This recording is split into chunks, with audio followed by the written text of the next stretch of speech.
Copyright in these lectures is either owned by the ANU or a third party who has licensed the ANU to use it. Students may use the recording for personal study only. No lecture may be communicated online, copied or shared without the prior permission of the ANU. Quiz, right? How did you feel that? Is it very hard or it's okay? So hard. It's not hard. Yeah, you can make an argument. Yeah. But I think average is around 75. I think which is good. Yeah, if my memory is correct. Yeah, so yeah, I will take that into consideration, right? When I prepare the future quizzes.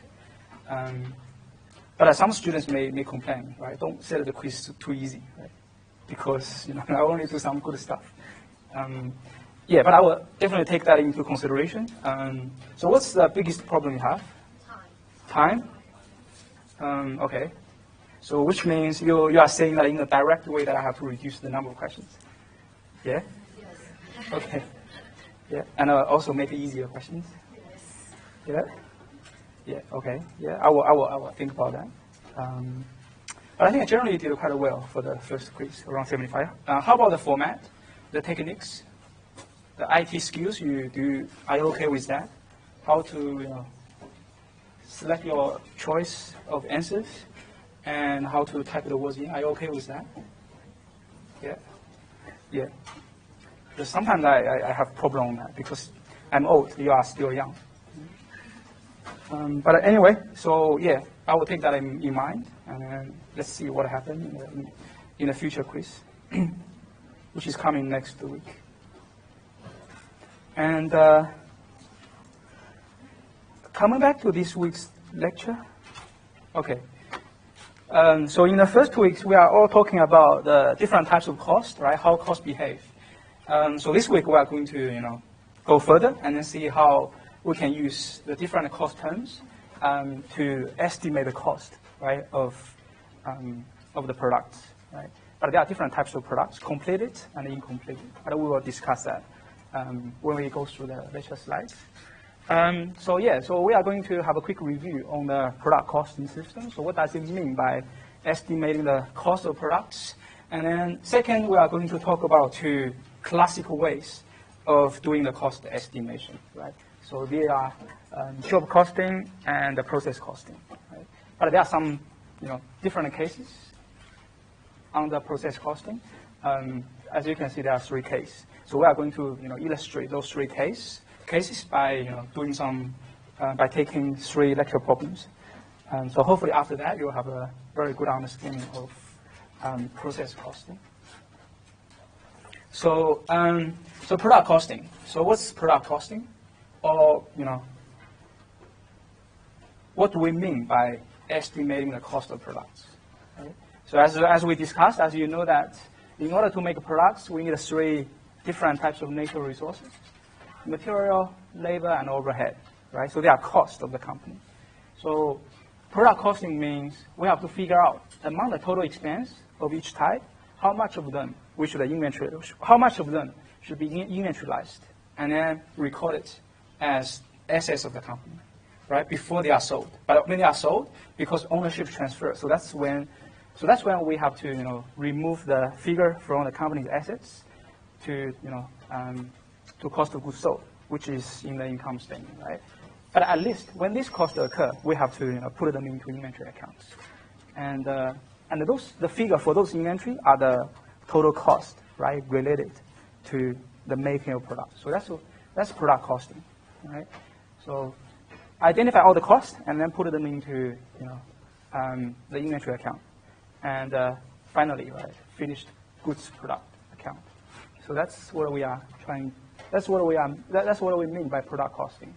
So as you can see, given that there are 2 types of different costs, direct and indirect cost, right? So we have to identify each type and then assign them to the finished products or other cost objects. So that's product costing. Yeah, as we can see that there are 2 ways of doing that: job costing and process costing. So in the real world, different companies, they have different operating and management style, right? So we have to choose the most appropriate costing approach for different companies, right, depending on their nature. So that's why we, people, management accountant in the past have developed job costing and process costing. So let's look at the job costing first. So, if the company, right, is making or selling tailor-made goods or customized goods and services, then most likely the companies have to use job costing. Right? So the reason is that because we are talking about the customized products here, so which means each product the company is making is different to the second, third, or the fourth, so on and so forth, the products that they are making. So that's why we have to create accounts separately for each job, right? Because they involve the use of different types of resources, right? And also in different quantities. So that's why for those companies, it's better to use job costing, right? So we create accounts for each job and then do the cost estimation for each particular job. So here are some of the examples for those companies that are likely to make customized products or providing customized services. So one good example is tax accountant. Right? So tax accountant are those people who are doing tax returns. Right?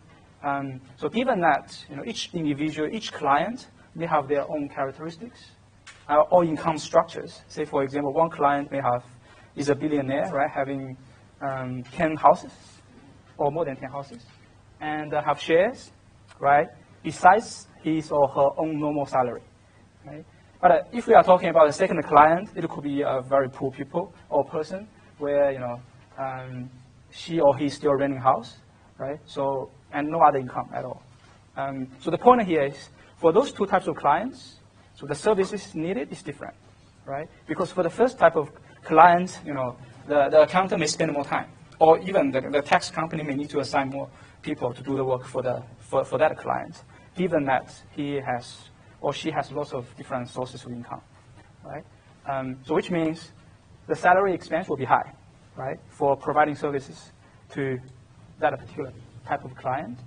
But for the second type of client, maybe a junior accountant can do the job, given the simplicity of the tax service to be provided to the second type of client, right? So therefore, given that the natural resources needed for completing the two different jobs are different, so therefore we have to separate, right, the cost estimation or calculation for those two different types of clients or jobs. So that's why tax firms, right, are one good example of the companies that are likely to use job costing system. So another good example is hospital, right? Given that different patients, they may carry different types of disease, so therefore the treatment, the medicine they need may be different. So therefore, it's better for hospitals to use job costing, right? So we create a cost or accounting account for each patient who receive different, who receive their own unique treatment services. Right? So now we can talk about what does it mean by job costing. Right? So on the job costing, the item that we are trying to estimate cost for is each job. Right? As I mentioned, given that each job is unique and different, customized, so therefore we have to keep separated records. We have to estimate the cost separately for each of them. So that's why a particular job is always the cost object on the job costing system. So we are trying to estimate or accumulate the production cost for each job. Right? So for each job we have their own accounts, right, telling us or illustrating the cost, material cost, labor cost, and overhead cost. Right? And many jobs pass through the system at any one point of time. So in other words, at any single point of time, the company will always have many different job accounts for different jobs, right? And under each job, you can see that we have, we need to record the material, labor, and overhead cost, right, for each job. So that's how the job costing looks like. But then some of you may ask, right, so how can we get those information from? Say, for example, in order to know the cost for job number 456, then how can we know the direct material? Or where can we get the cost information from, right? for materials, labor, and overhead expense. So that's the next step, right? If the company decides that it's better to use job costing, then the next question is, where can we get the cost information from, right? Based on which we can calculate or estimate the cost of the job. So now let's look at a few different types of documents. Also, they are called source documents. So why they are called source documents? Because they are the original documents where we can trace our cost information, in the accounting book, right? So if there's a cost figure in the accounting book, then we must have a matched source document that allow us to verify the figure that we are recording, right? So the first source document is called a materials requisition form, right? So if you are the manager of or if you are the staff of a procurement department, right? So procurement department are purchasing departments, right? They take the responsibility of purchasing all the materials needed for the company for different production departments. So if you are a staff, if you are the manager of the production department and want to get some new materials, then you have to, as a manager or as an applicant, you have to fill in the material requisition form, right? Just write down, the type of materials you need, and the price, estimated price per unit of the material, right? You are going to purchase, and the quantity needed. And then once you have done the material requisition form, and then you send this document to who?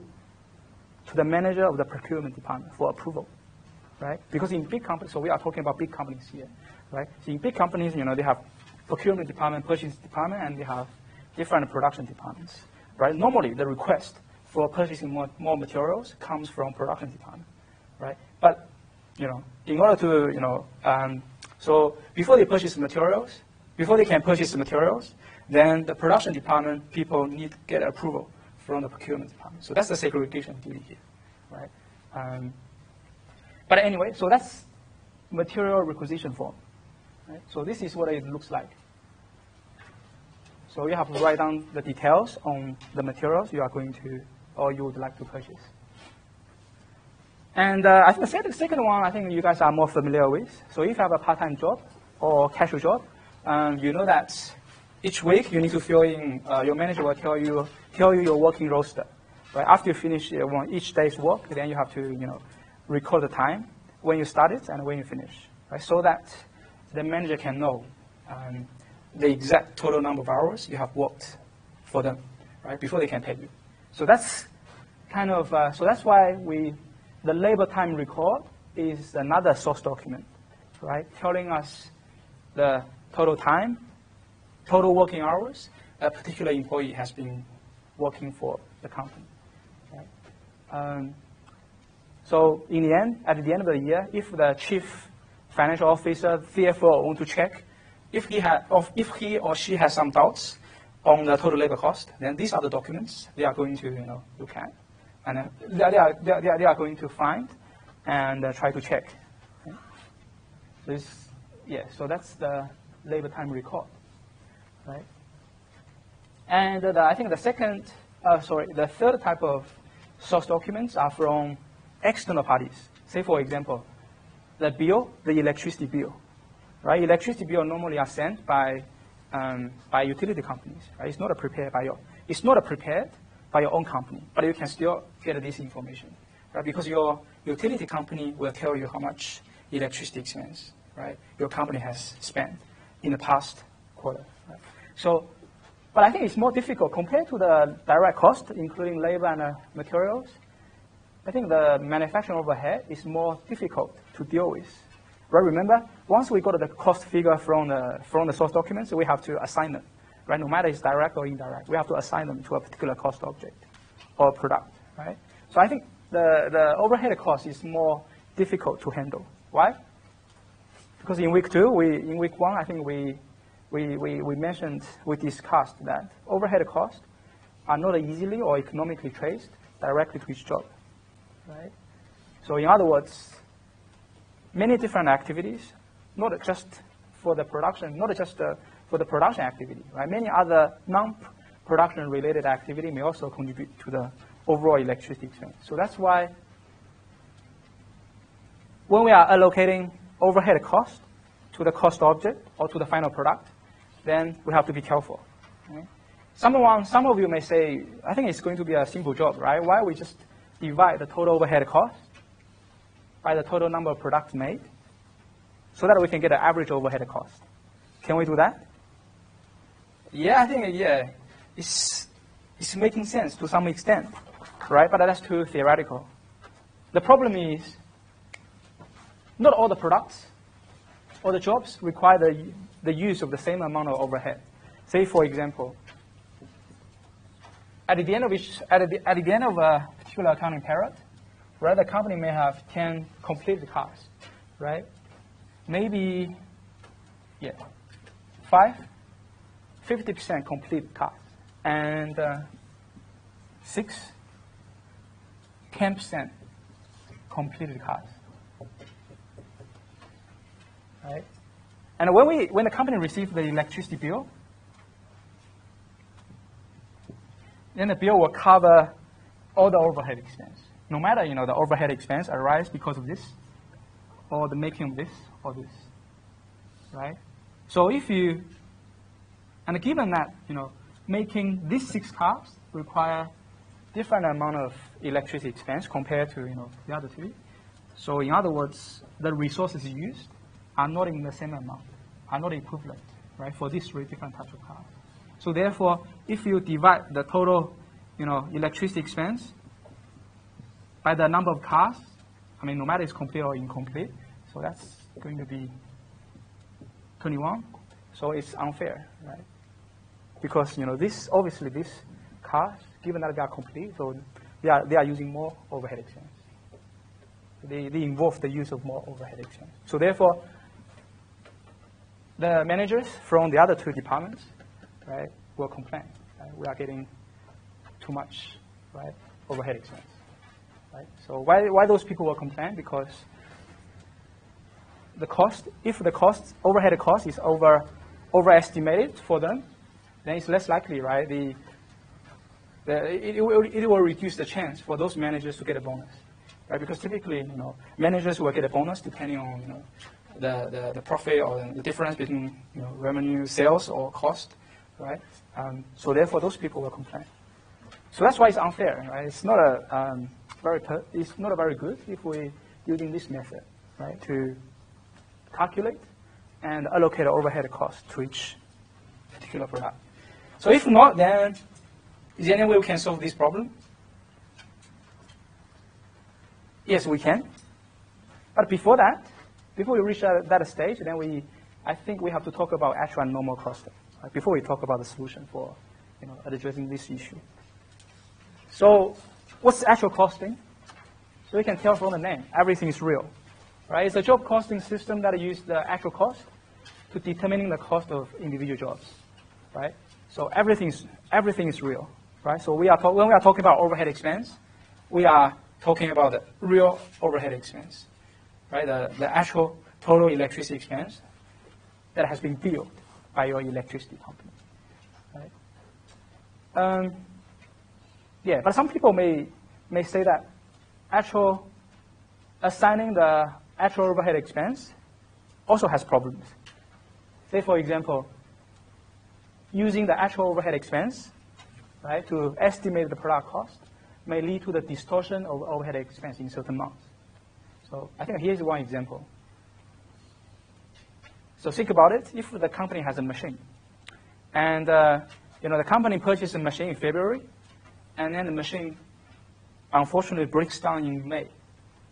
And of course, the repair expense, which is one type of overhead expense, right? Repairing expense, they actually occur in which month? In May. But does that necessarily mean that all the overhead expense, all the repairing expense should be recorded in May? For management accounting purpose.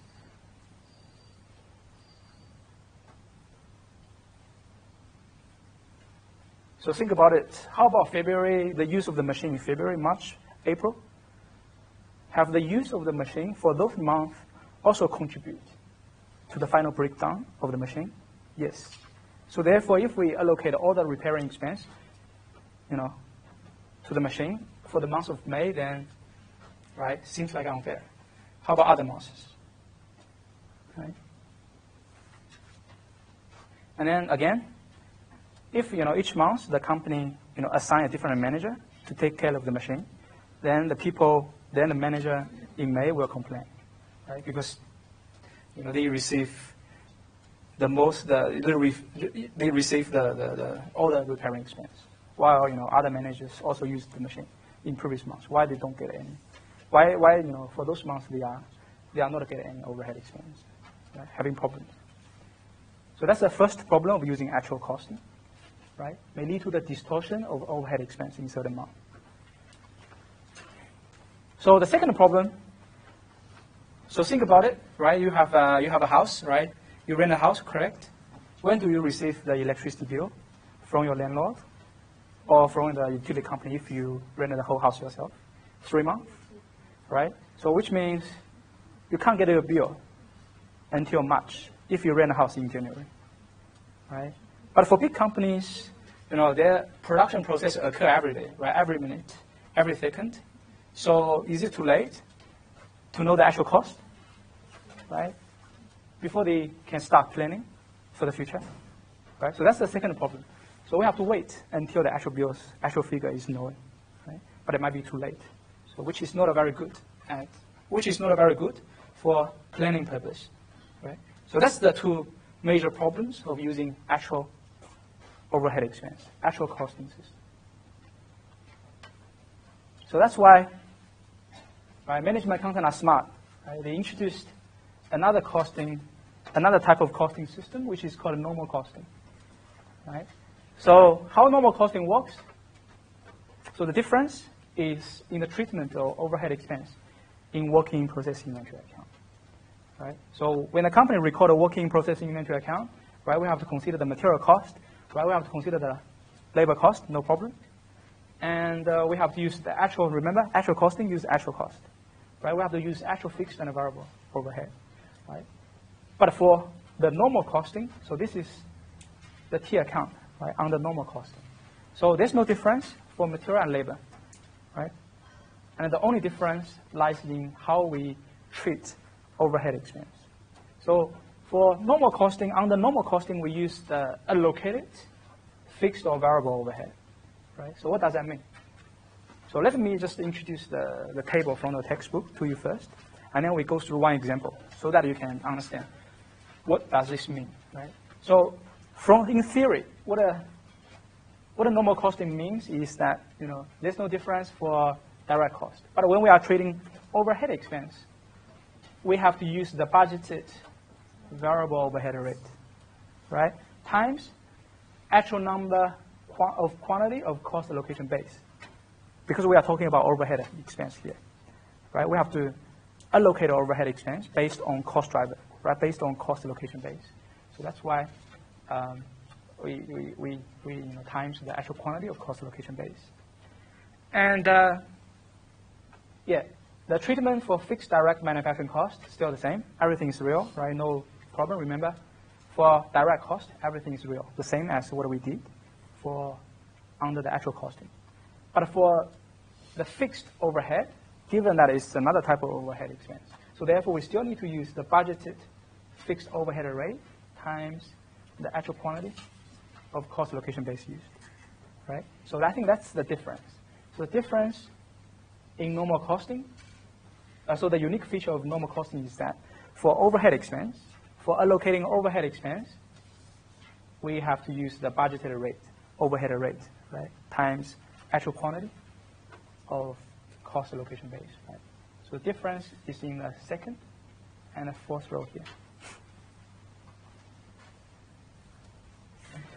So now let's go through a quick example, because I think this concept is important, right? Overhead expense on the actual and normal job costing.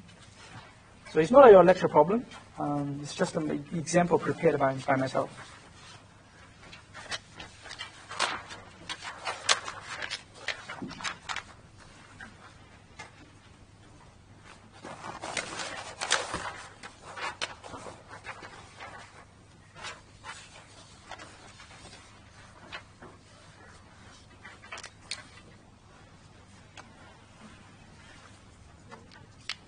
Yeah, it's a real-world scenario where we are talking about a construction company, right, building houses.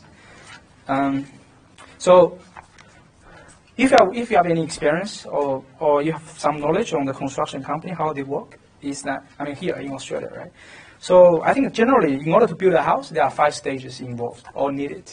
So the first stage is called a base stage, where they lay the slabs. I mean, build the foundation for the whole house, right, using concrete and then, other materials. And the second stage is framing stage, where, after the base has been done, then we put all the woods, right, on top of the on the base, so that we are trying to structure the house, right, to make sure it's stable, it's firm. And once the framing stage has ended, it will trigger the third stage, which is called lock-up stage, where we put all the covers, or like the roof, the walls, the bricks, right, lay the bricks, and so that the house, I mean the inside of the house can be covered. So that's why it's called a lock-up stage. And then the fourth stage is called a fixing stage, where we put all the interior, we put all the we try to decorate or try to make the internal house looks good, right? That's why we put all the that's where we do all the paintings and then put all the gyproco in the house, and after which, then in the end, we have to put all the locks, right, wherever necessary within the house, right? So these are the 5 stages of building a house. So the problem is here that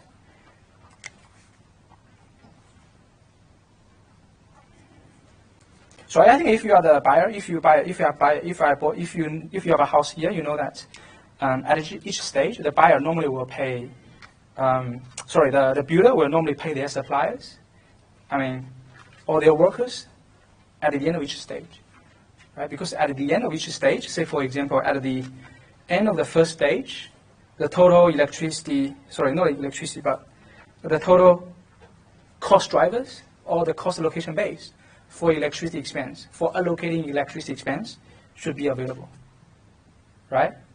Say for example, by the end of the first stage, can a company know the total labor hours? How many hours in total the labor, right, has been working on this first stage base? Yeah, we can know that, right? Because remember, we can, whenever the worker come, and then they will fill in a labor card. Right? So therefore, after the first stage finish, or actually after each stage finish, then we should be able to know some information, right, about the cost allocation base. And similarly, right, can we know the total machine hours? Right? We need to use machine. We need to use cars, right, or special vehicles to lay the concrete on the land, right? And can we know the total machine hours used? Yes, right? You can just count, right, how many hours the car has been staying, the vehicle has been working here on the site, right? So which means we can know the actual number of cost allocation base, correct? But the problem is, do we know the rate?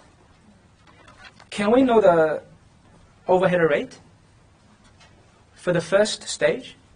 Let's assume, right, the first stage will be done within 1 month, and then the second stage will be completed, right, in the second month, and then in March, the third stage will be completed. So remember, when do you receive the electricity bill?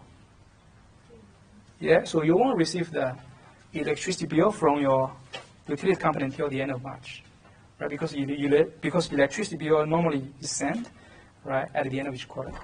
So therefore, until the end of March, you can know the actual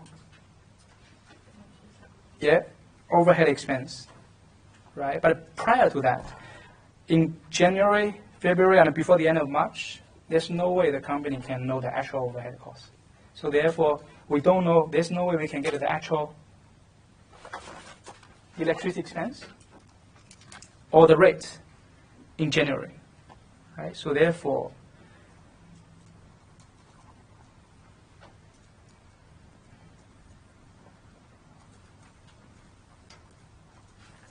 so it's not possible, right? We can't know the actual.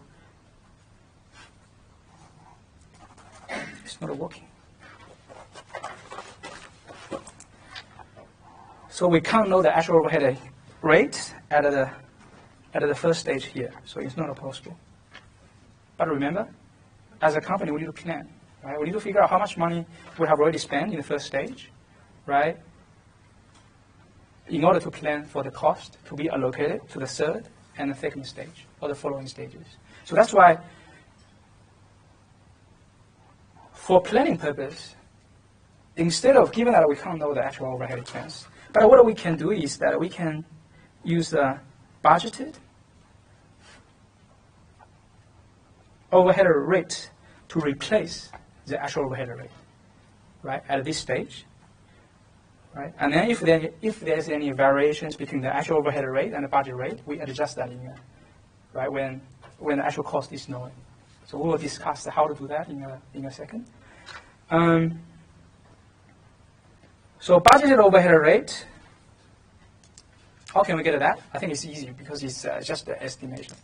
Right? The company can easily figure out what's the average budget overhead rate by considering the total number of other houses that have been built in the past.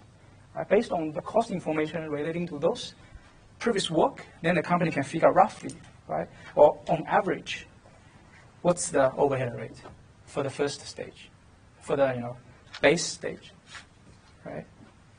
So that's the reason why we are using normal costing here, primarily for planning purpose, because we can't know the actual overhead rate, right? Sometimes at early stage of a particular, of making or doing a particular work, right? So does that make sense? Yes? Right. So I think that's very important, right? You understand why we are using normal costing when we're allocating overhead expense.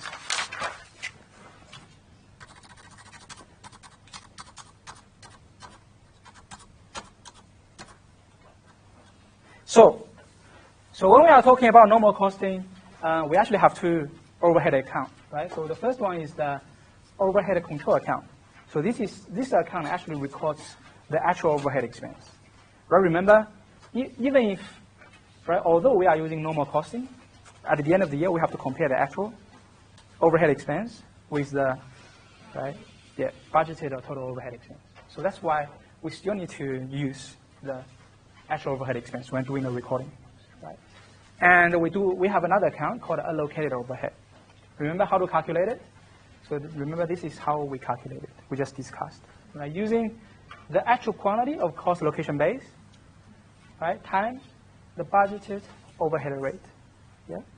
So I think this is, I keep on highlighting this because I think you'll better understand this concept very, very clearly. Right?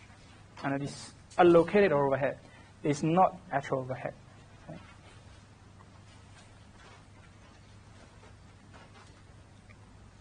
Or in other words, you can understand that allocated overhead as kind of a mixture of real cost figures and budgeted figures, because it involves a real figure, right? But also a budgeted figure.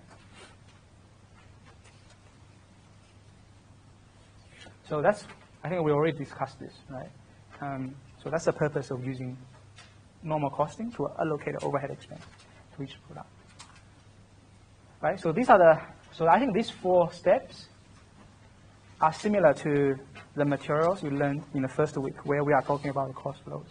But it's the same thing under normal job costing, right? We still need to record cost, right? Still need to record a cost in different inventory accounts at a different stage of the production process, right? And it's exactly the same as that, as those cost flow we discussed in the first week, right? We only transfer the figures from inventory account to cost of goods sold account when that particular product, when those particular products are sold. Right? So that's the key point. And in the first three steps, we have to record the cost in three different types of inventory account, right? Material, working process, and finished goods. I hope you can still remember that. Okay, so now let's look at the first lecture problem.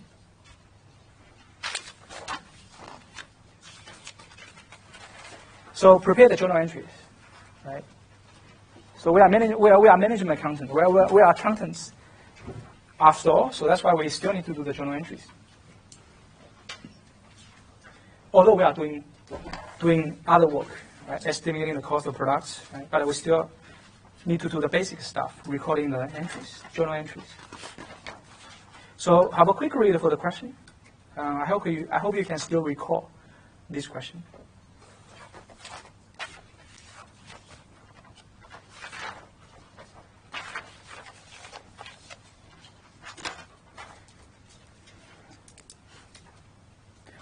There are some cost figures given, right? We need to prepare journal entries.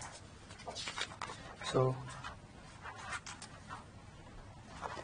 these are the activities, right? I think you guys must be very familiar with how to do the journal entries because you have spent most of the time in 7008 right, to do this job. So I just quickly go through this. But if you have any questions, just stop me and then I can discuss more with you. All right. So the first activity, purchase of material. Right, remember, when we purchase material, how can we purchase that? We need to pay for that, right? So either accounts payable or cash, right? So for 150. And given that the company purchased those material, the ownership of those material now is under the company, right? So that's why we should increase which account? Materials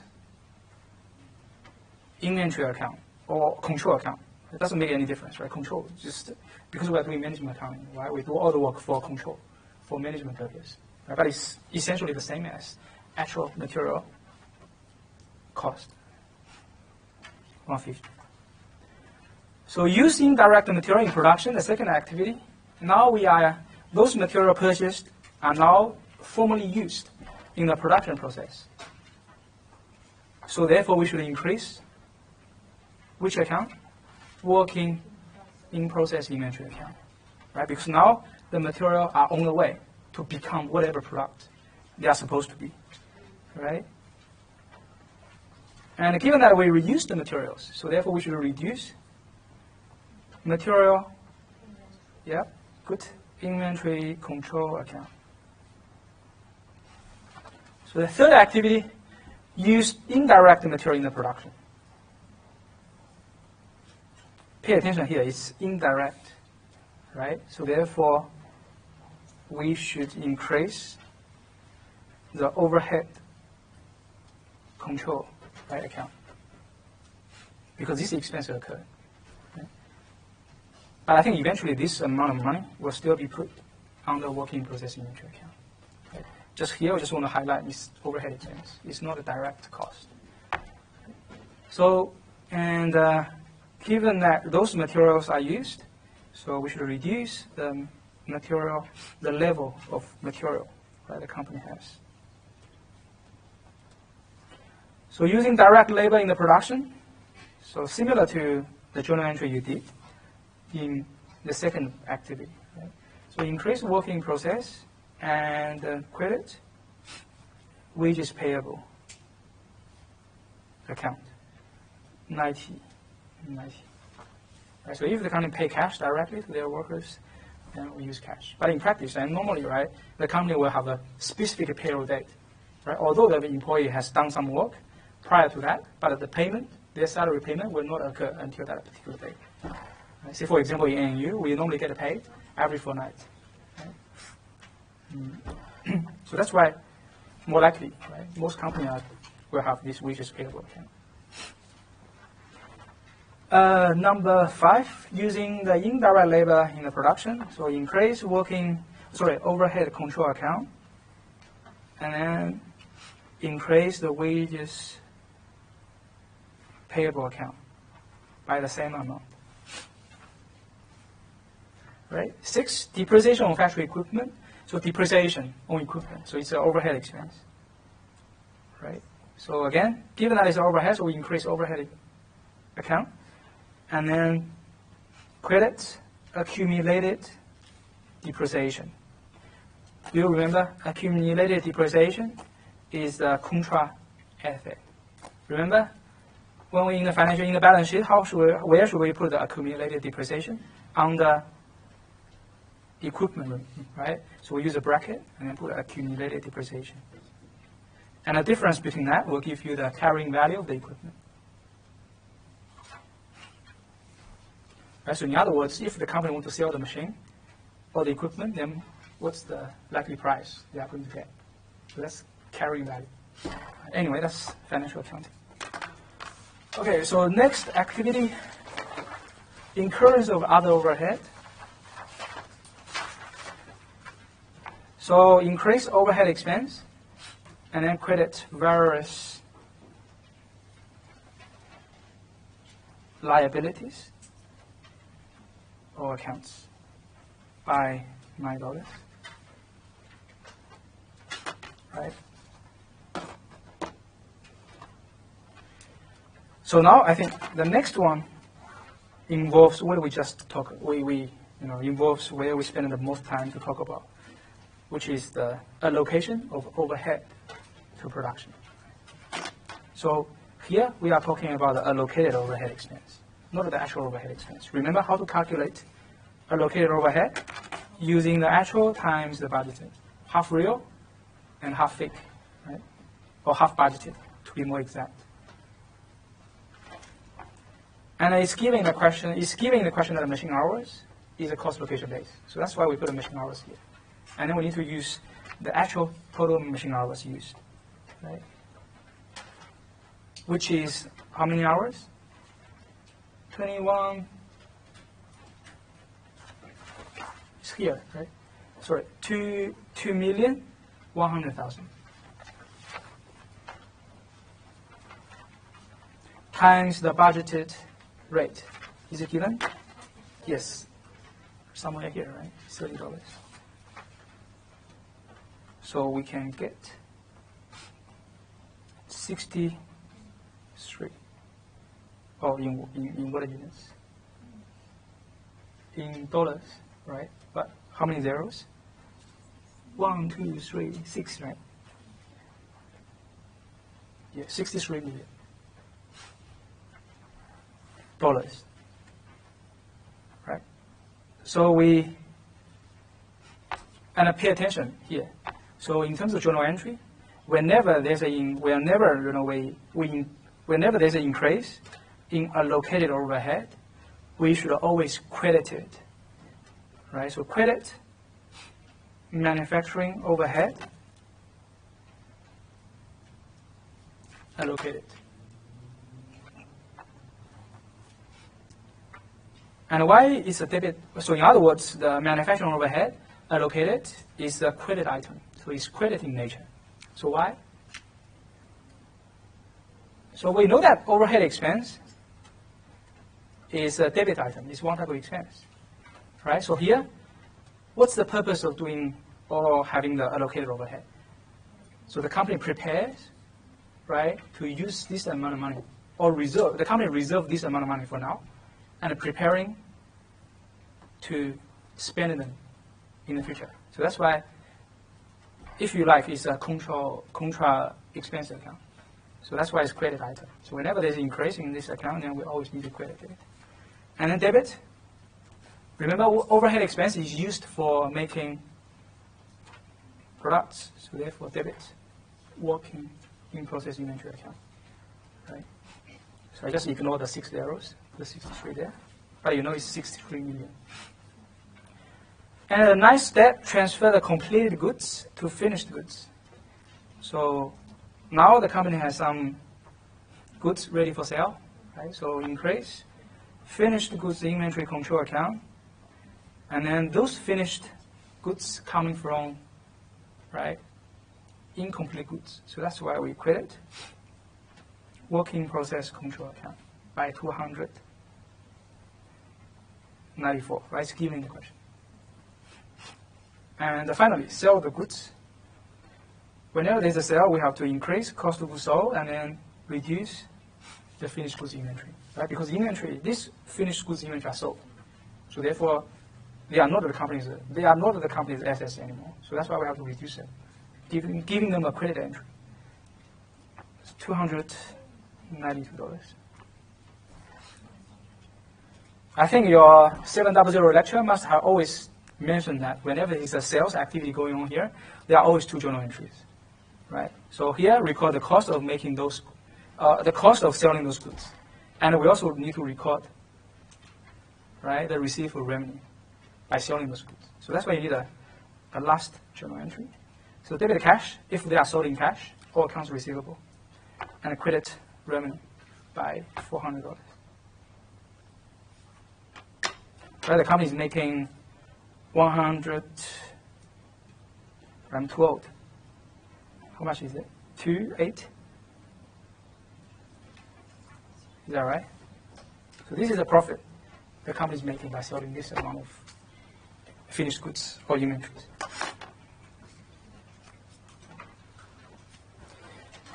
So finally, I just want to highlight again.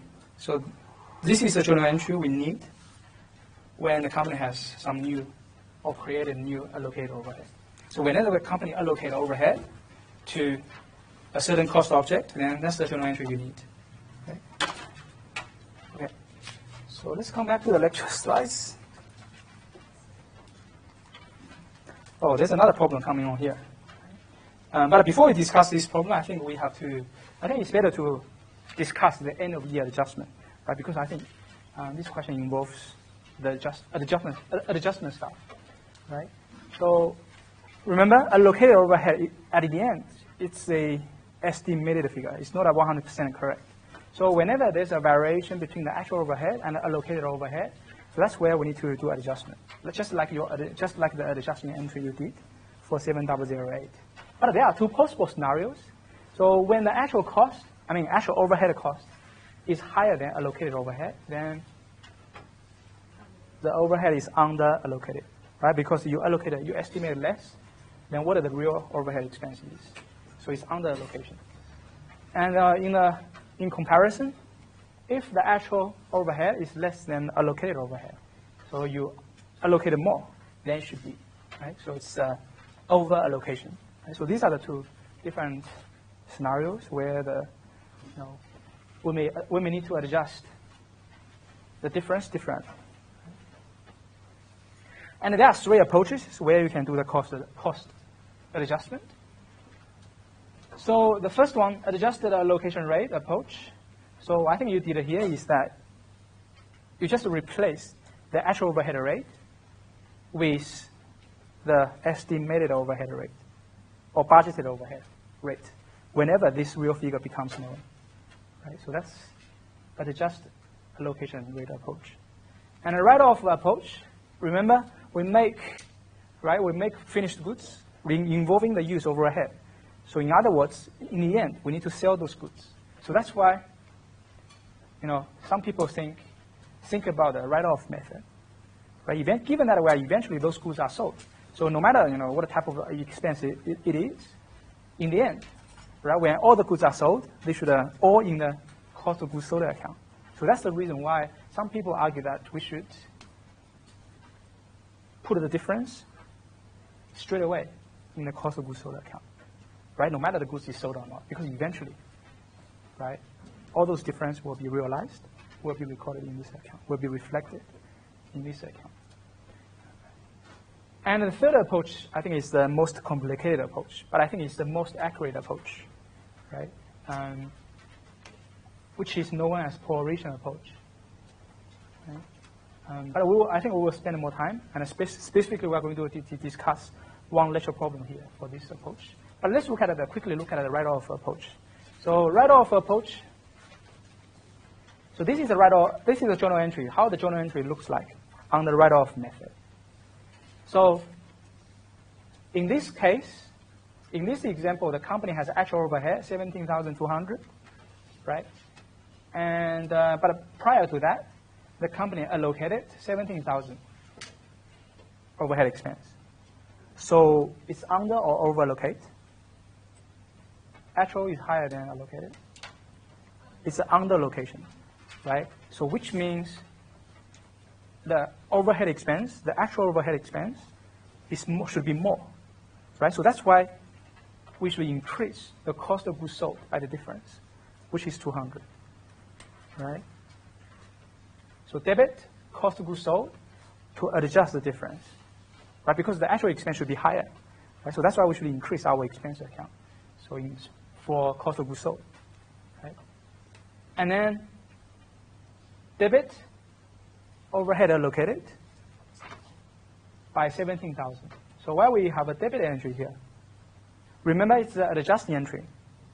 Overhead expense is one type of expense. I mean, overhead cost is one type of expense. So all the items all the temporary equity items, like expenses, will need to be closed off, right, at the end of each accounting period. So that's why you can see that we closed off the actual overhead expense, right? Expense is debit, right? Remember, whenever this actual expense occurs, we give it a debit entry. But now, given that it's an adjusting entry, we need to close this off. We need to close this expense account. So that's why we intentionally give this account a credit entry, right? So by giving a credit entry, we are trying to close this account, right? Why we need to close this account, as I already mentioned, because it's one type of expense, right? Similarly, we have to do the same thing for allocated overhead. Remember, it's a credit item. So now we are closing it. So we give a contra entry, which is debit entry, right? Debit overhead allocated by 17,000. Right? Does that make sense? Yeah, so remember, we are talking about the closing and adjusting entry here. So different to the time when this cost occurred. Right? Or in other words, before we actually reach this stage, we should, so whenever we know the actual expense, we should debit actual overhead expense, right? Credit, cash, or accounts payable, whatever payment method is, right? And whenever the allocated overhead occurs, we should credit manufacturing allocated, manufacturing overhead allocated, and debit working process, right? I think these two journal entries, these are the journal entries, right? These are the two journal entries that should have been recorded prior to that adjustment. So that's this one here. So now let's look at the second lecture problem. So it's about the proration method, which is the most complicated method.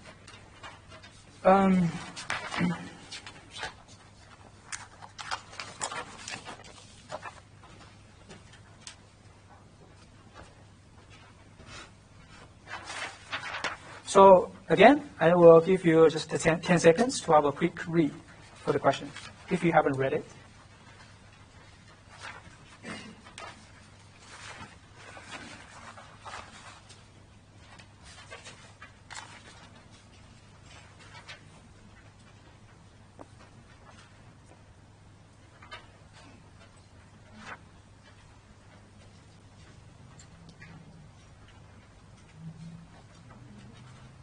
Okay, so the first question is calculate the under-allocated or over-allocated overhead.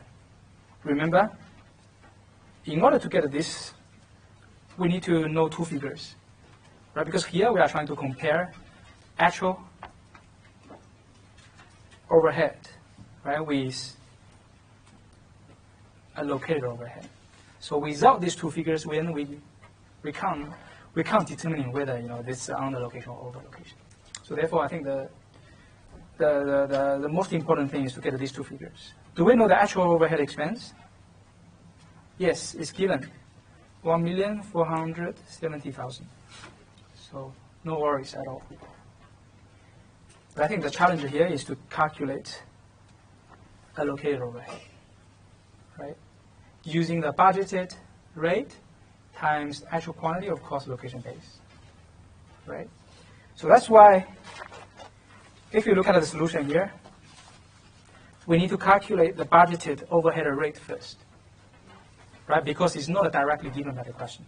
Instead, we are given the total overhead expense, budgeted figure, and also budgeted cost allocation base.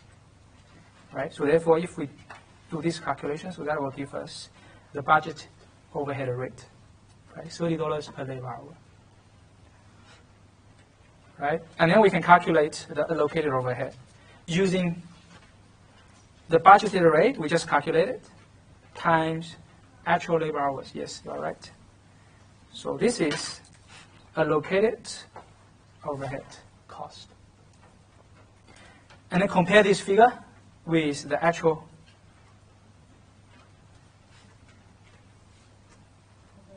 overhead expense, which is given in the question. And given that the actual expense is higher than allocated, then it's very clear. It's a under or over allocation. Yeah, it's a under allocation. By how much? By the difference, 120,000.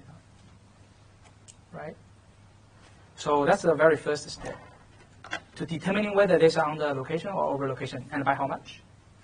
Right? So that's the very first step before we can, using the proration approach, to adjust this under allocated amount. Right? So next, let's look at how to use the proration method to do the adjustment.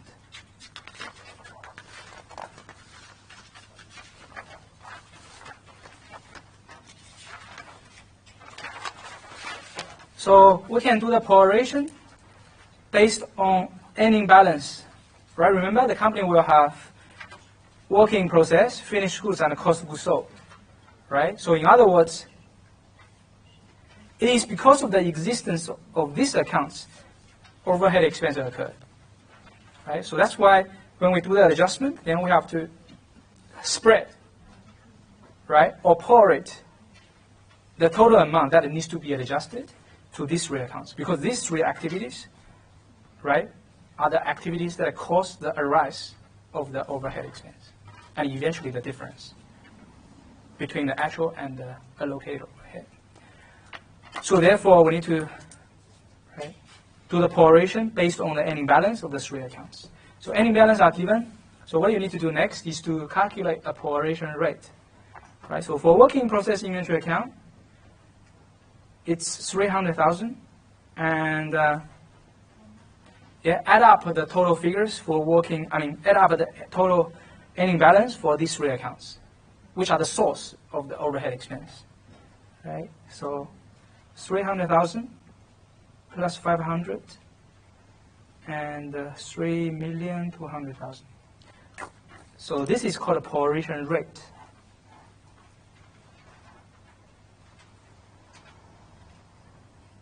For working process inventory account. And then times the amount that needs to be adjusted. Remember, it's 120,000. Right?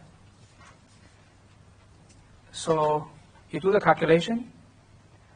So among the total 120,000 under allocated overhead, 9,000 of them should be adjusted to the working process inventory account. And given that it's an under allocation, so which means the actual cost is higher than expected or the budgeted one, right? So that's why we have to use original balance before adjustment plus the amount that needs to be adjusted. So therefore, the total ending balance after proration or after adjustment is $309,000. Yep. So you can do the same thing for, calculating the proration rate for finished goods and cost of goods sold. Just the same calculation. The only difference is on the numerator, right? We have to use 500,000 and 3,200,000 instead for finished goods and cost of goods sold, respectively.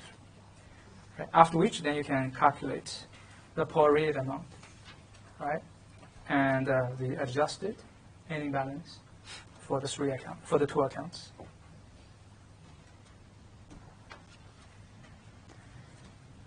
So last step do the journal entry, right? Because here we are adjusting, we are doing the adjusting, we are adjusting the overhead expense. So therefore, we always need adjusting entry whenever we have an adjusting activity.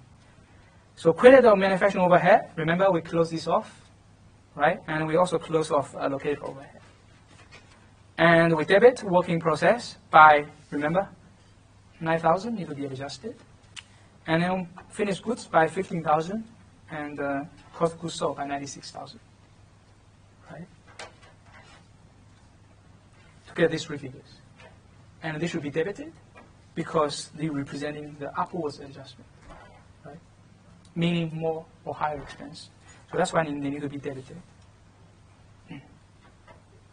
So that's the proration based on ending balance method. What do you think? It's better than the write-off method? Yeah, because it involves more complicated calculation. No, that's not the reason, right? Because we are trying to give a fair share adjustment for three different accounts. Because all these three activities, right, cause the arising of overhead expense, right? But as you can see, under the write-off method, we only consider cost of goods sold. But in reality, cost of goods sold is not only, right, for those goods that are sold, they are not the only source for, the increase in overhead expense, right? And by the way, this is a journal entry if you are using write-off method. So put all the difference on the cost of goods sold account. Right? And we do have another type of proration method, which is the proration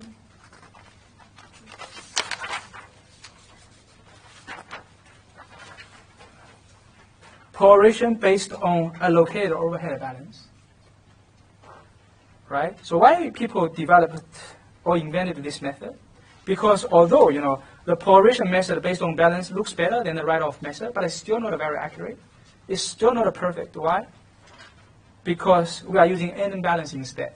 But ending balance, remember, includes material, labor, and overhead expense, right? So the same thing for finished goods and the cost of goods sold. So how come we can use the total cost, or including material and labor cost, when we are trying to adjust the overhead cost only? Right? It's not a very good story here, right? So that's why people say, the third method is the best one. Proration based on allocated overhead balance. So instead of looking at the total ending balance, we just focus on overhead expense, right? For each of the three different for the three different accounts, right? Based on which we recalculate the proration rate. So given that we need to look at overhead, right, involved or recorded within each of the three accounts, so we should calculate the allocated overhead for each of them, right? So that's how you do it, using the actual number of cost allocation base times the participated overhead rate, right? So that's how you get these three figures, right? And then we need to use these three figures to recalculate the proration rate, right? So, the calculation is still the same. Using the allocated overhead for working process inventory account divided by the total amount of allocated overhead, right? Including the overhead allocated to working process, to finished goods, and to the cost of goods sold, right? And then times the amount that needs to be adjusted, 120K. And they do the calculation. So it's $27,733, correct? And then add this back to the original balance. So that will give you $327,733. Right? So we do the same thing for the other two, finished goods and cost of goods sold. So these are the figures that you need, and this is the after adjustment ending balance. Right? And in the end, don't forget the journal entry. Right? We always need a journal entry as a track record. Right? So that's the journal entry. The same thing, just the figures now changed. Right? You need a break? You need a rest? So you're still alive? Yeah? Okay, it's better to have a break for 5 minutes.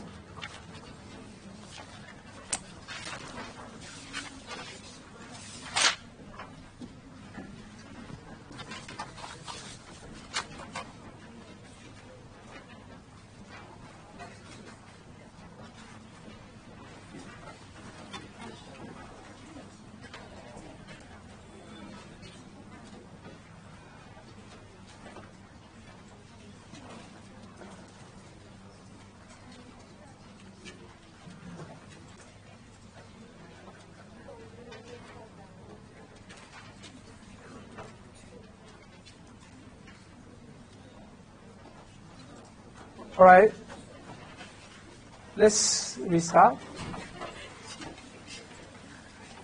So before we start, I just want to let you guys to watch a video here before we continue the discussion.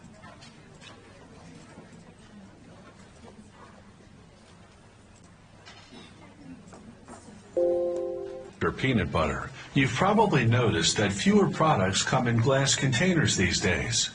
Plastic packaging is becoming more common. Plastic bottles and jars are lighter to carry and leave no shards of glass to clean up if you drop your grocery bag. Many transparent bottles and jars are made from a type of plastic called polyethylene terephthalate, or PET. An automated mixer combines PET pellets with flakes of recycled PET. Reprocessed plastic loses some of its physical properties, so the recycled content can exceed 10%. The PET drops from the mixer into a plastic injection machine that heats it to a piping 600 degrees Fahrenheit. The dry raw material melts into thick and gooey liquid plastic. The machine then shoots it at high pressure into a mold. This plastic injection molding process casts pieces of plastic called preforms, starter shapes that subsequent machines will transform into bottles or jars. The molded preforms harden almost instantly, thanks to a built-in cooling system. These preforms are now on their way to becoming single-serving juice bottles.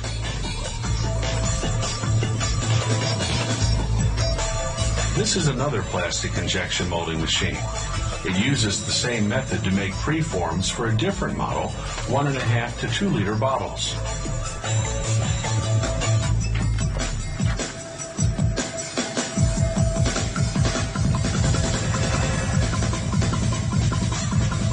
The preform's next stop is a machine called a reheat stretch blow molder.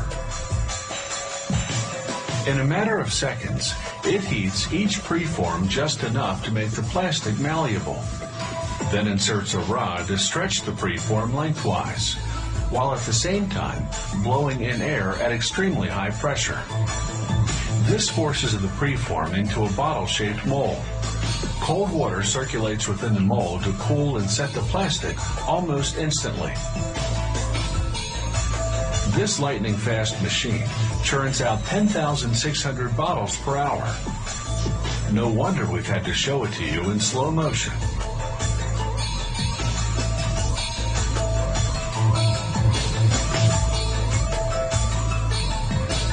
A conveyor belt transports the finished bottles to the packaging area.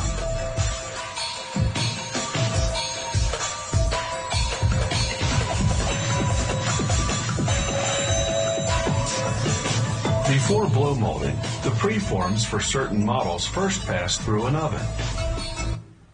So, do you think the company should use job costing? I mean, the bottle production company? No. Why? Because they have a very standard process of making bottles, right?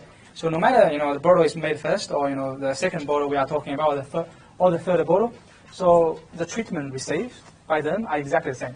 So that's why, as you can see, there are lots of conveying belts, right? So passing, those bottles to the first department, and then to the second department, and then the third department.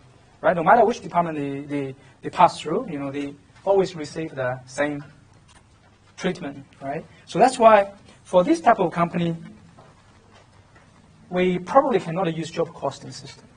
Rather, we should use process costing, right? So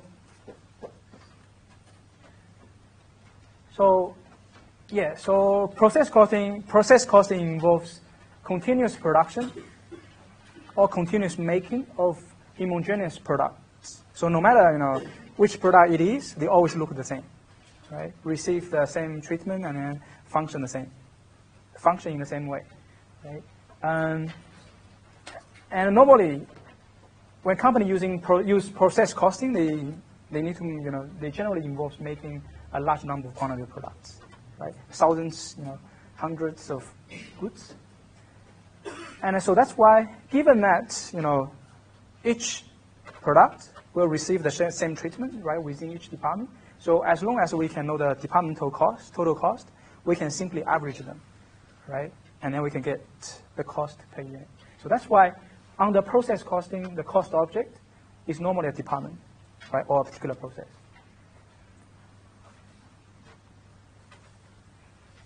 So, yeah. This is how the journal entry looks like on the job costing system.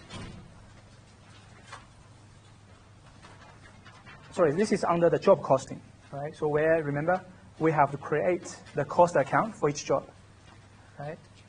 And for the account of each job, we need to include material, labor, and overhead expense.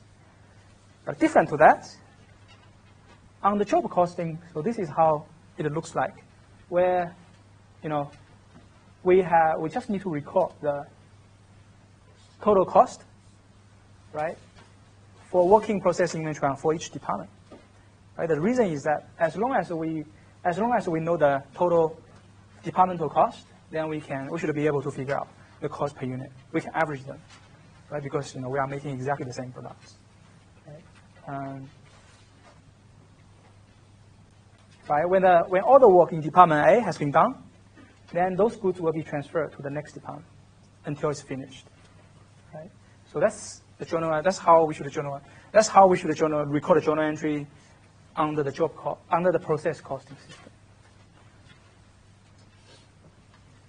And remember at the beginning of the lecture we talked about. I said that we are going to discuss 3 scenarios, right? If we want to use process costing. So the first scenario is the simplest one, where we don't have beginning inventory and we don't have ending inventory for working process. So in other words, all the products that are being made will be eventually finished, will be completed. Right? So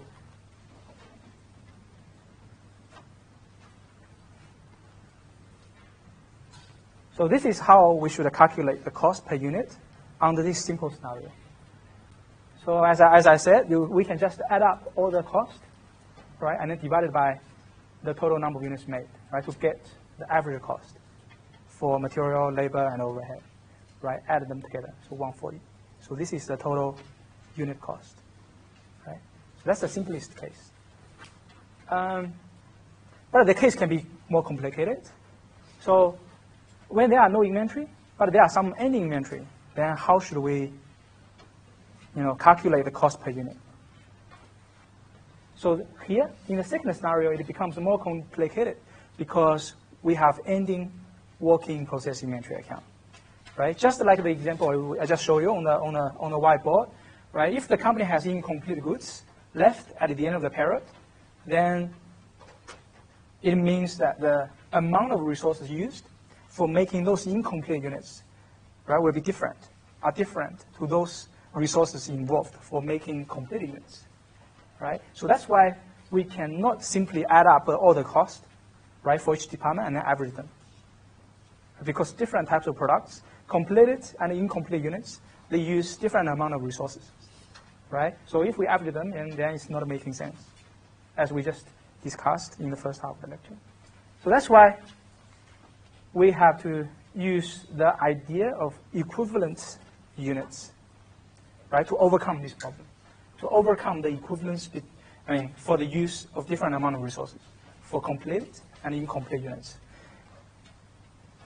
So I think the general idea for equivalent units is that it involves, maybe it's better to draw a picture. That's more easier to explain.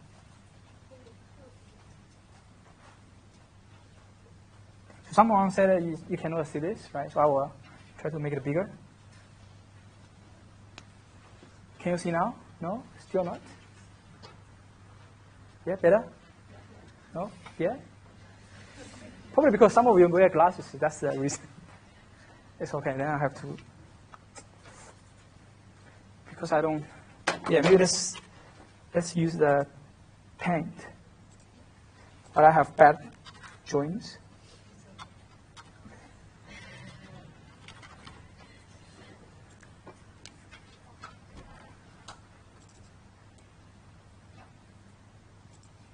Yeah. Now it's better. It's not a much better. How to make it bigger? Huh?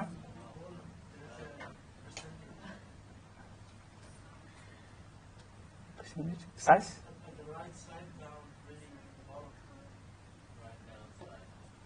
Oh, this one? No, I mean how to make the pen. How to make the line bigger.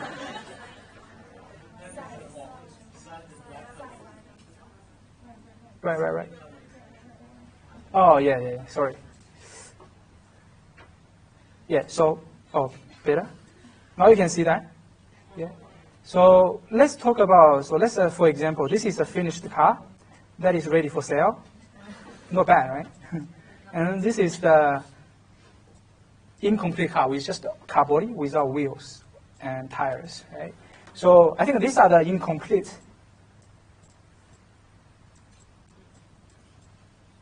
units, and these are the completed units. So equivalent units means that for all the materials, say for example, the company has 100 incomplete units and 100 complete units. So the idea of equivalent units means that with all the materials that have been devoted for making these 100 incomplete units. So if we use all those material for the purpose of only making, complete units, then how many complete units, right, the company should have been made, right? So that's that should have made. So that's the idea. Say for example, if all the materials that have been used for making these 100 incomplete cars can make. So if all those materials are just used for the purpose of making complete units, and those materials, technically speaking, right, are able to make or allow the company to make 50 complete units, then 50 is called the equivalent units, right? So that's for those 100 incomplete cars. So that's the idea of equivalent units, right? So why we have to use the equivalent units? Because, right, the resources, the material used for making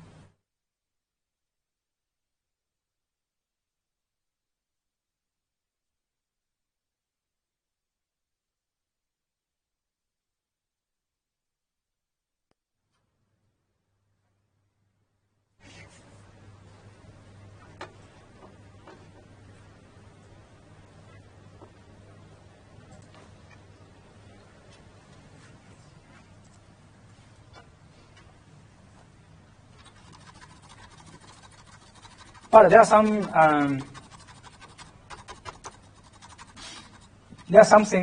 something you need to be careful when we are talking about the equivalent units. So first, we have some assumptions if you want to use the equivalent units.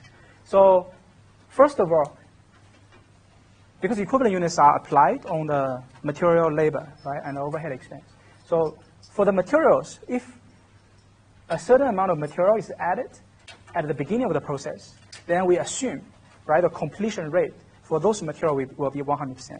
So all those material used, added at the beginning of the period will all be used in the production process. So that's why the completion rate is 100%, right? So if the materials are added at the end of the period, think about it. If they are added very late, then the company may not be able to have time to use them, right? Although they purchased them.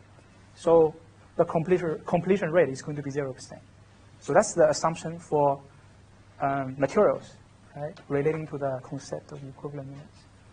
And for conversion cost, we have a different assumption. For conversion cost, we assume they are added uniformly throughout the production process. So in other words, if they at the end of the period, the company has a set of 10%, have some 10% completed goods, then we assume, right, among the total conversion cost newly added, only 10% of them are completed, actually used in the production process.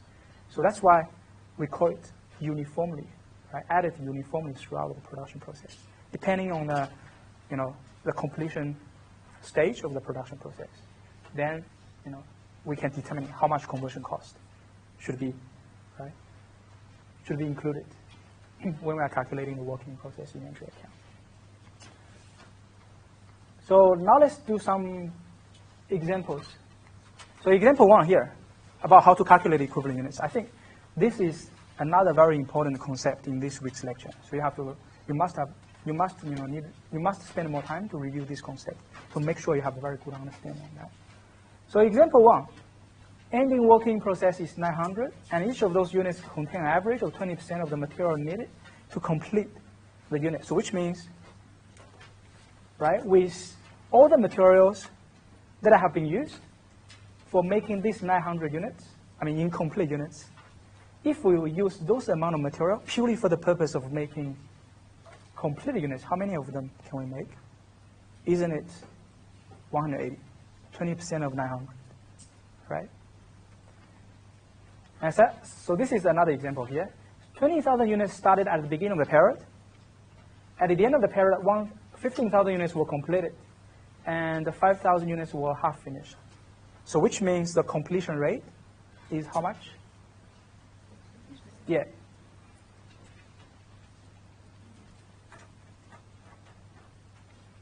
Is it 50%? Oh, yeah. So here we are talking about, right, the incomplete units. So we have to convert the 5,000 incomplete units to equivalent units, right? Because, equivalent units will only be used for those units that are still incomplete, right? So we don't talk about equivalent units. So equivalent units is not cannot be applied for those units that are completed, right? So we don't need to do that conversion. But for incomplete units, we have to do that conversion. So convert 5,000 incomplete units to 2,500. Half of that will give you 2,500. So this is the equivalent units for those 5,000 half-finished units, right? So 2,500 plus the units that are completed. So that will give you 17,500. So that's the total number of units that are completed, right? Before you can calculate the average unit cost, right, which is $2. So example 3, still, the calculation for equivalent units. So in this case, the company have 900 incomplete units. So containing average of 3 hours, and we need 1 extra hour. So which means the completion rate is how much? 3 divided by 4, right? To complete this work, we need a total number for 4 hours, and we already done 3 hours. So which means 3 over 4. That will give you 75%. So the completion rate is 75%. So therefore, if you use 75% times the total number of incomplete units left at the end of the period, so that will give you 675. So the equivalent units for those 900 incomplete units.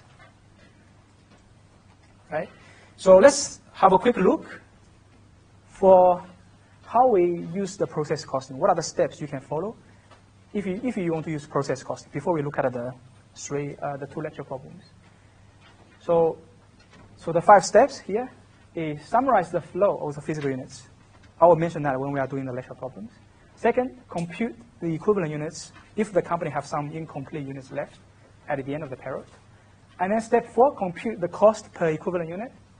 And then step 5, assign cost. Right? So why we follow these 5 steps? So what's the purpose of following these 5 steps? So in the end, remember we are accountants, we need some cost information. We need a cost figure for those units completed and transferred to next department. And also we need to we need to know the cost, total cost of incomplete units or ending working process inventory, because we need those two figures, cost figures in the balance sheet, right? So that's why just remember that we are using process costing. Eventually, we want to know the total cost for those completed units, right? Done or worked through this department, and also the total cost for those incomplete units still left, right, at the end of the period within the company, which require further work. Right? So that's the final two purposes of using process costing. So now let's look at the two lecture problems.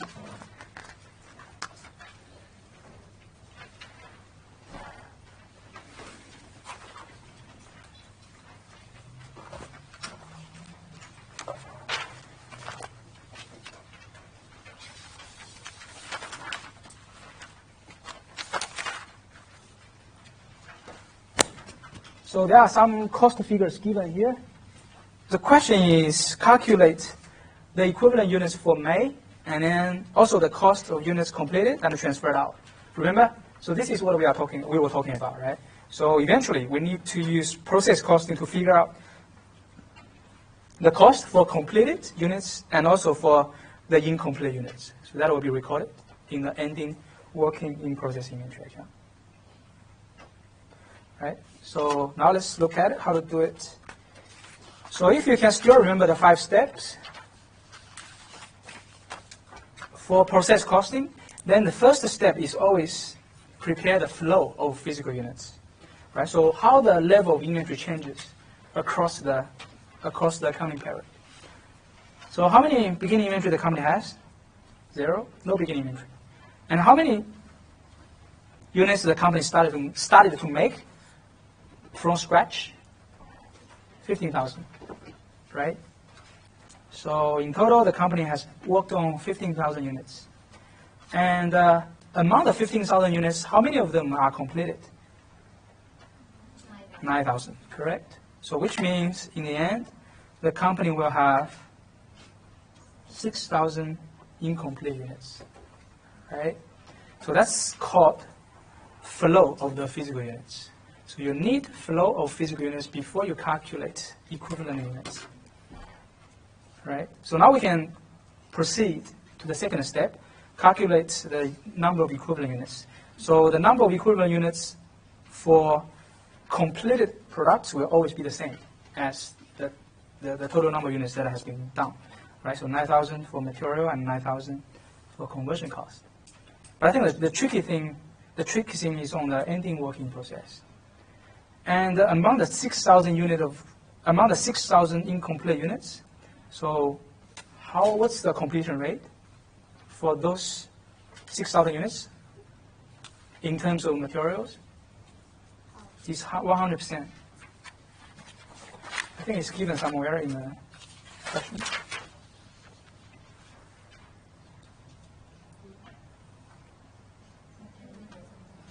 Yeah, so incomplete have all the required materials.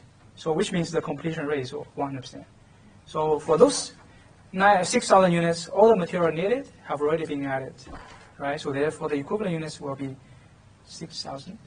But for conversion cost, only half of them has been added, right? So 3,000. So once you got the equivalent units for completed and transferred out units and incomplete units, you add them together. So 15,000 equivalent units in total for material, and 12,000 total units for conversion cost.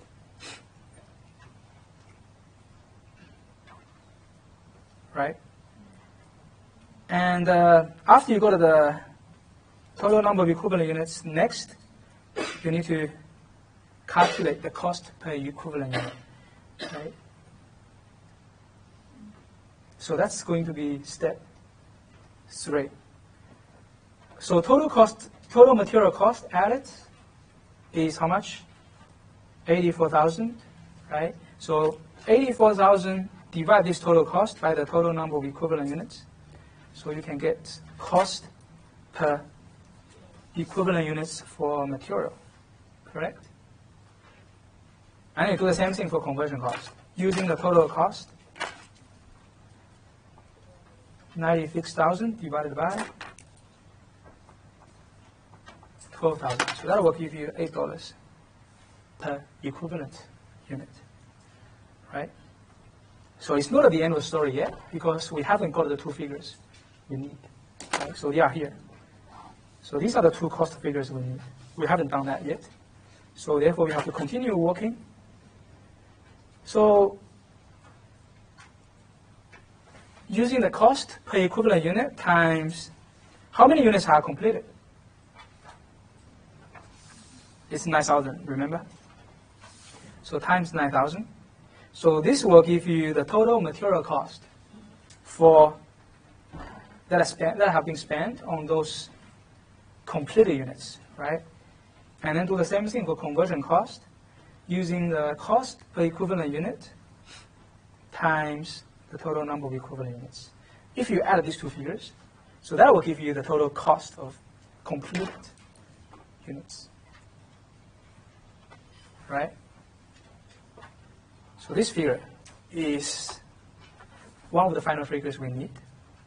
And so this cost, given that, this cost are for those completed units. So therefore, this amount of money actually will be transferred from this department's working process inventory account to next department's working process inventory account, right? But however, for the next cost figure for the working process, so this amount of money or cost will be still kept within this department because these units haven't been finished, right? So therefore, they still remain within the same department. But the calculation is similar. Using the cost per equivalent unit times the total number of equivalent units, right, for ending working process inventory account or for the incomplete units. And do the same thing for conversion cost. So the equivalent units for conversion cost for incomplete goods is 3,000 times 3,000. So that will be $57,600. Yeah, so that's the second figure we need.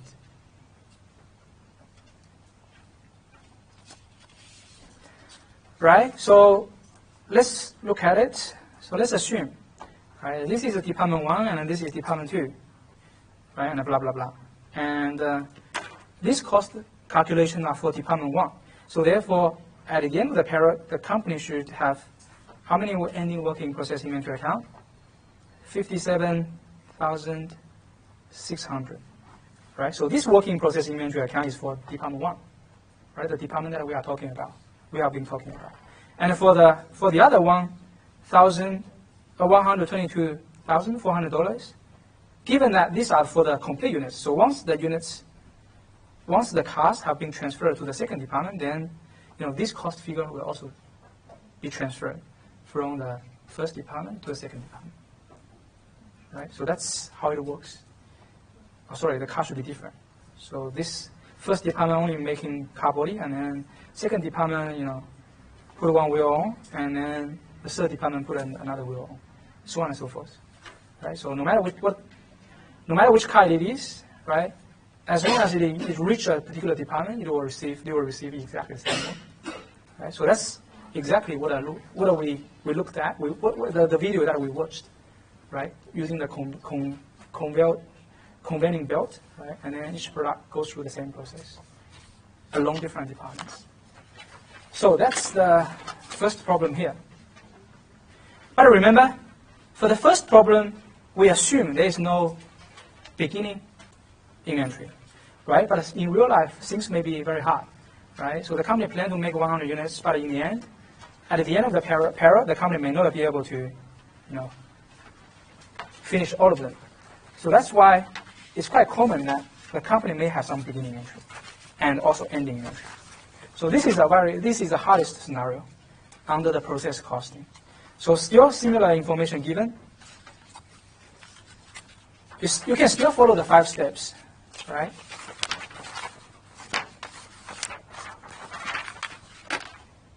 But under this very complicated scenario, we have 2 ways. to use, two another approaches to use. So first one is weighted average method. So we can combine the weighted average method with the process costing. And we can also use first in, first out method. Right? So when the company has beginning inventory and ending inventory for working process inventory account, then it's the company's choice which approach they use, right? Either weighted average or first in, first out. So now let's quickly look at how we can calculate it. So the first step is always do the same, right? Figure out the flow of the physical units. But this time, the company has some beginning inventory, right? So 2,000 plus 10,000. So in total, the company will need to work on 12,000 units, right? And among the 12,000 units, including the beginning and the units started from scratch, how many of them are completed? 8,000, right? So which means in the end, the company will have 4,000 units left on hand, right? So that's always the first step, the flow of the physical units. So flow of physical units. Then the second step is to calculate equivalent units. So for the units completed, the equivalent units is the same as the number of physical units, 8,000, right? And for the ending working process, the material completion rate is 100%, it's given in the question, right? And the completion rate for conversion cost is 50%. So 4,000 times 50% will give you 3,000, right? 40% or 50%? Look at the ending inventory, because we are looking at the ending working process inventory. We are not looking at the beginning working process inventory. So it should be 50%, right? So step 3, figure out the total cost, add it. But pay attention, given that at this time, we are talking about which method? Weighted average method. So we assume all the units, no matter they start from last period or they newly started in this period, we assume they are exactly the same. Right? So that's why it's called a weighted average. So in other words, when we are calculating the cost, we should include not only this period's cost that is newly added, which is 32,500, but also include the beginning material cost. So the material cost that were added in previous period.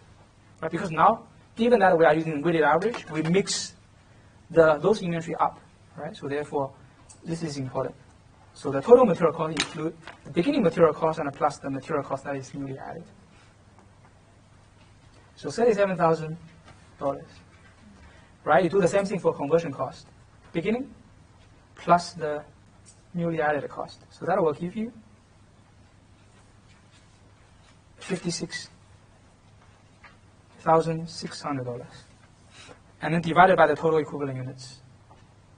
So divided by 12,000, so that will give you cost per equivalent unit, right? And divided by the total number of equivalent units for conversion cost.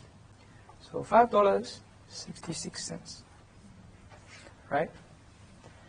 And then you can do the cost assignment, the last step, right? Because we need a cost figure for complete units and incomplete units.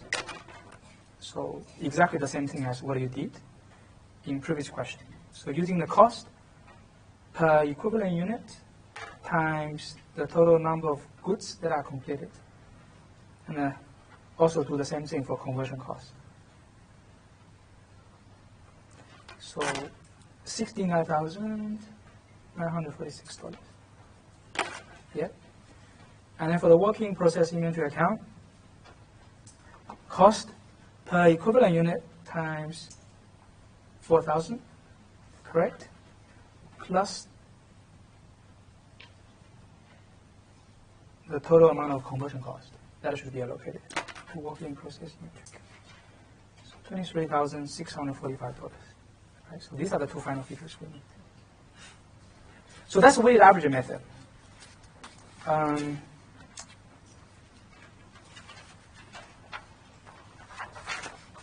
In terms of journal entry, so that's the journal entry you need, right? So material added in June, so increased by 32,500 and reduced materials inventory account. right? Because this amount of material are used in the production process. And the conversion cost added, the same thing, right? But different figures. And finally, for the cost of goods completed and transferred out. So go back to the calculation.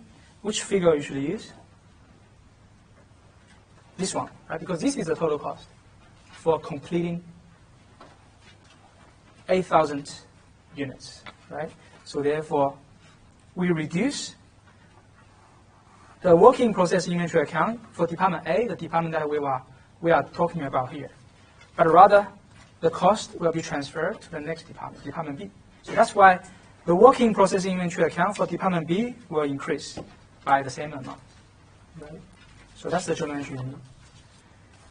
And we do have a first in, first out method, but given the time is running out, so I just quickly show you the answers. But I will highlight the difference. So the first difference between first in, first out method and the weighted average method is on the flow of the physical units, right? So on the weighted average method, we mix them up.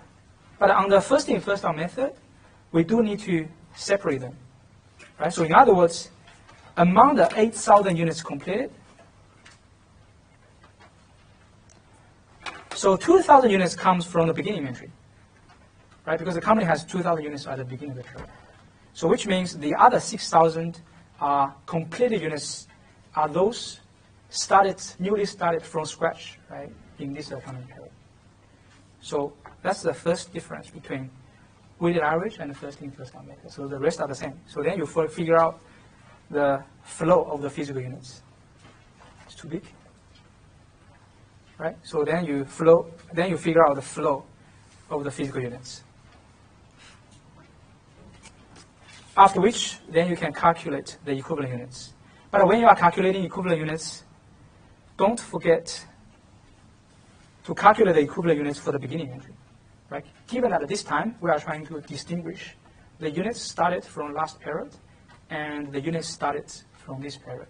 So that's why you can see here, you have one more row, which is the equivalent units for beginning entry, right? But I think the percentage here is important. So look at the material. What's the completion rate for the material? For the beginning materials,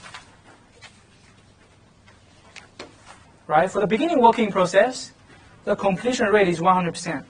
So which means how many more materials are still needed in the current period? 0%, because all the material needed for completing those units have already been added in previous period. So that's why for the current period, there's no more material needed. Similarly, for the conversion cost, given that there are already 40% of conversion cost added, so another 60% is needed in the current period. So that's important. And once you go to the equivalent units, then you should calculate the cost per equivalent unit. Right? Do the same thing using the total cost divided by the total number of equivalent units. Right? You get a cost per equivalent unit. Right? $3.25 for material and $5.76 for conversion cost. After which you can do the cost assignment. Again, given that we have beginning inventory, so therefore don't forget to assign cost to the beginning inventory. Right?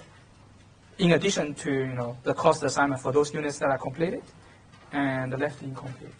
So that's the third difference. All the rest are the same. Yeah, so I think that's the first in, first out method. Just spend more time and redo the question when you're at home. Right? I have already highlighted the three differences between first in, first out and the weighted average. So that's the weighted average method. So I think in the last slide, we have transferred in cost, right? So, sorry, in the last lecture slides, we do have another final slides about transferring cost.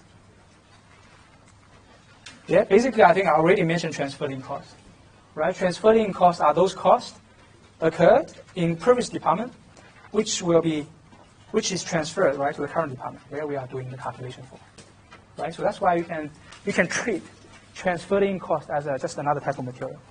The only difference is the completion rate for transferring cost is always 100%, right? Because if those units cannot be completed, then they won't be transferred to our department, right? So that's why the completion rate is always 100% for transferring cost. All right. So I think that's the end of the lecture.